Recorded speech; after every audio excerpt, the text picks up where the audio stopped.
सभी राजपूत भाइयों को जय देव। आज हम राजपूतों को ऐसे 7 फैक्ट्स के बारे में आपको बताने जा रहे हैं जिसके बारे में शायद ही आपको पता हो और ना ही हमें किताबों में पढ़ाया जाता है। और आइए पहले हम बात करते हैं फैक्ट नंबर 1 की।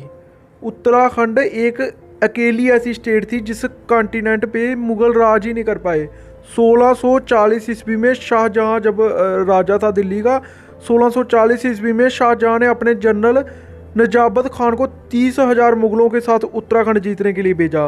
उस टाइम उत्तराखंड पर गढ़वाल किंगडम के पृथ्वीराज राजा जो मतलब कि परमार राजपूत थे उनका राज था। वो सिर्फ 7 साल के थे, इसलिए उनकी माँ जो कि कटोच राजपूत थी हिमाचल से, और उनकी माता जी का नाम कर्णावती था। उन्होंने कर्णावती माता जी ने खुद लड़ने का फैसला लिया क्योंकि पृथ्वीराज शाह उस वक्त 7 साल के थे और उन्होंने 30,000 मुगलों के सामने सिर्फ 1,000 राजपूतों के साथ लड़ने का फैसला लिया क्योंकि उस वक्त सिर्फ कटोच राजपूतों की सेना में 1,000 थे।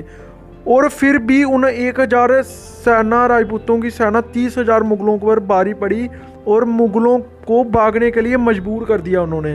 राजपूतों की विक्ट्री की एक बड़ी वजह ये भी थी कि उत्तराखंड के जो पहाड़ थे जहां मुगलों के लिए लड़ना बहुत मुश्किल साबित हुआ। याद रहे उत्तराखंड पे अंग्रेज़ों का कंट्रोल सिर्फ 1814 ईस्वी में आया। वो कैसे? क्योंकि तब गढ़वाली राजपूत गोरखों के खिलाफ लड़ने में बिजी थे और अंग्रेज़ों ने इसका फ़ायदा उठाया। ये था फैक्ट नंबर 1। अब बात हम करेंगे फैक्ट नंबर 2 की। मुगलों के टाइम की बात करेंगे हम। अकबर बार बार कोशिश के बाद भी कभी मेवाड़, हिमाचल प्रदेश और बांग्लादेश को जीत नहीं सका था। मेवाड़ के राजा महाराणा प्रताप थे जिन्होंने 1572 से लेकर 1597 तक लगातार मुगलों से लड़ाई की। मेवाड़ पे मुगलों ने 1615 में जहांगीर के टाइम कंट्रोल किया जब मेवाड़ के राजा राणा अमर सिंह थे। उससे पहले अकबर कभी मेवाड़ को जीत ही नहीं सका था।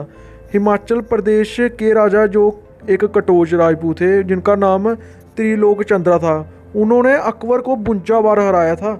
जब अकबर की सेना ने 1610 ईस्वी में हिमाचल के कांगड़ा पे हमला किया, 52 बार उनको हराया था।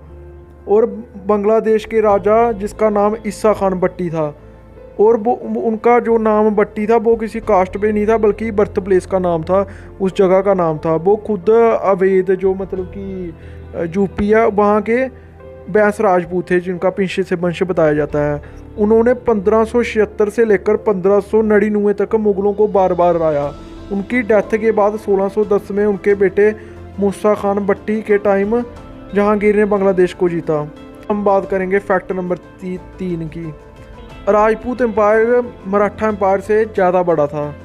आपने मुग़ल और मराठा एम्पायर के मैप को देखा होगा लेकिन राजपूत एम्पायर के मैप नहीं देखा। राजपूत सम्राट विक्रमादित्य परमार जिन्होंने 85 BC से लेकर 15 AD तक राज किया, मतलब 100 साल राज किया है।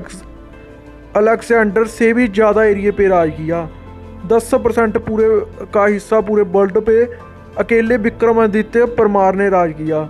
उसके बाद राजपूतों ने 973 में सबसे ज़्यादा लैंड एरिया पे राजपूतों का ही राज था, जो आप इस मैप में देख भी सकते हो। 973 ईस्वी में राजपूतों का कितना बड़ा शासन था, कितने बड़े पूरे इंडिया पर राज था।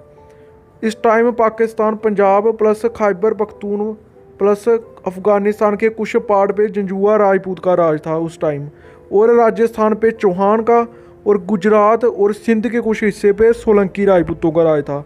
हिमाचल पे कटोच राजपूत करते थे उस वक्त राज। उत्तराखंड पे परमार गढ़वाली राजपूत। इंडियन पंजाब और हरियाणा प्लस दिल्ली पे तोमरों का राज था। दिल्ली पे जो अनंगपाल तोमर आपने सुना है जिनका नाम दिल्ली के राजा थे। उत्तर प्रदेश और बिहार पे प्रतिहार और परिहार राजपूत राज किया करते थे। हाफ मध्य प्रदेश पे चंडेल राजपूत और हाफ मध्य प्रदेश और महाराष्ट्र पर परमार राजपूत। महाराष्ट्र तक तब फैला था, तब मराठियों का उदय हुआ ही नहीं था, उनका कोई नामो निशान ही नहीं था। ये तो अभी आए हैं। मतलब कि झारखंड प्लस छत्तीसगढ़ पे भी कलचूरी राजपूतों का राज था। Bengal plus Bangladesh plus Assam Burma के कुछ पहाड़ पे पाला एम्पायर के गोर राजपूतों का राज था। इतना बड़ा शासन था जो आप अभी इस मैप में भी देख सकते हो। आगे हम बात करेंगे फैक्ट नंबर 4 की। इंडियन नेशनल एंथम में राजपूताना का नाम इसलिए नहीं लिया जाता क्योंकि राजपूताना उस टाइम एक अलग कंट्री थी जिस पे अंग्रेज़ों का सिर्फ नाम मात्र कंट्रोल था। आप इस फोटो में देख सकते हैं कि राजपूताना जम्मू कश्मीर, बलूचिस्तान, हैदराबाद और कुछ छोटी छोटी स्टेट्स को येलो कलर से दिखाया गया है। वो इसलिए कि इन स्टेट्स पे अंग्रेज़ों का सिर्फ नाम मात्र कंट्रोल था, इसलिए ये स्टेट्स उस टाइम अलग देश थी और इसलिए इन स्टेट्स का नेशनल एंथम में नाम नहीं लिया जाता। इन स्टेट में से जम्मू कश्मीर, राजपूताना एजेंसी और बलूचिस्तान के कुछ पार्ट्स पे भी राजपूतों का ही राज था। बाकी सिंध, महाराष्ट्र अंग्रेज़ों के कंट्रोल में था, इसलिए उनका नाम नेशनल एंथम में लिया जाता है। राजपूताना का नाम इसलिए नेशनल एंथम में नहीं लिया जाता है। ये हमने आपको फैक्ट नंबर 4 में क्लियर कर दिया। अभी हम बात करेंगे फैक्ट नंबर 5 की। एक ऐसा राजपूत राजा भी था जिसने मंगोलों को हरा दिया था। इस राजा का नाम जामनिंदो था, जो कि एक जदुवंशी चुंडासमा राजपूत थे। उन्होंने 1490 ईस्वी में मंगोलों के जनरल शाह अकबरुद्दीन के साथ बलूचिस्तान के सिटी सिब्बी में युद्ध किया था और उन्हें हराकर कलांडार तक उनका पीछा किया था। जामनिंदो के एम्पायर में सिंध, बलूचिस्तान के काफ़ी कुछ पार्ट्स थे और पंजाब और अफ़गानिस्तान के पार्ट्स भी उसमें ही आते थे तब। ये हमने आपको फैक्ट नंबर 5 में क्लियर कर दिया, जो आप वो फ़ोटो देखकर खुद भी समझ जाओगे। आगे चलो हम बात करते हैं फैक्ट नंबर 6 की। एक राजपूत योद्धा ने अफ़गानिस्तान जीत लिया था। अक्सर लोग ये समझते हैं कि हरि सिंह नलवा, जो कि एक खत्री था, उन्होंने अफ़गानिस्तान जीत लिया था, लेकिन ये सच्चे बिल्कुल भी नहीं है। आप सिख एम्पायर के इस मैप में देख सकते हैं, देखो मैप, कि सिखों का राज सिर्फ पेशावर तक था, वो भी सिर्फ 50 साल के लिए।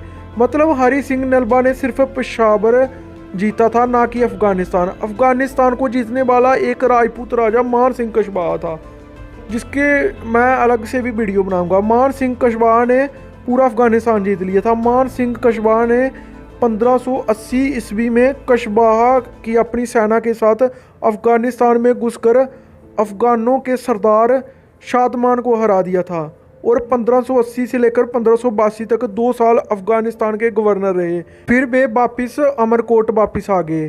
याद रहे, अकबर उस टाइम बादशाह था। अकबर ने पहले बीरबल को भी अफ़गानिस्तान में अफ़गान की बगावत को रोकने के लिए भेजा था, लेकिन बीरबल मारा गया। 1585 ईस्वी में अफ़गानों ने उज्जवक लोगों के साथ फिर से अफ़गानिस्तान में बगावत शुरू कर दी।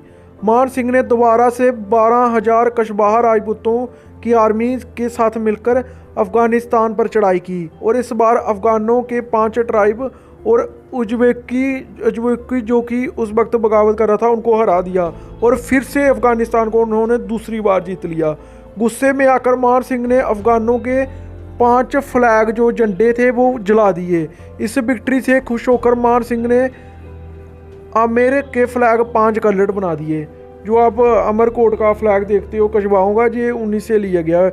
आप फोटो में खुद देख सकते हो कि राजपूतों का राज तब कितना बड़ा था। चलो आगे हम बात करते हैं फैक्ट नंबर 7 की।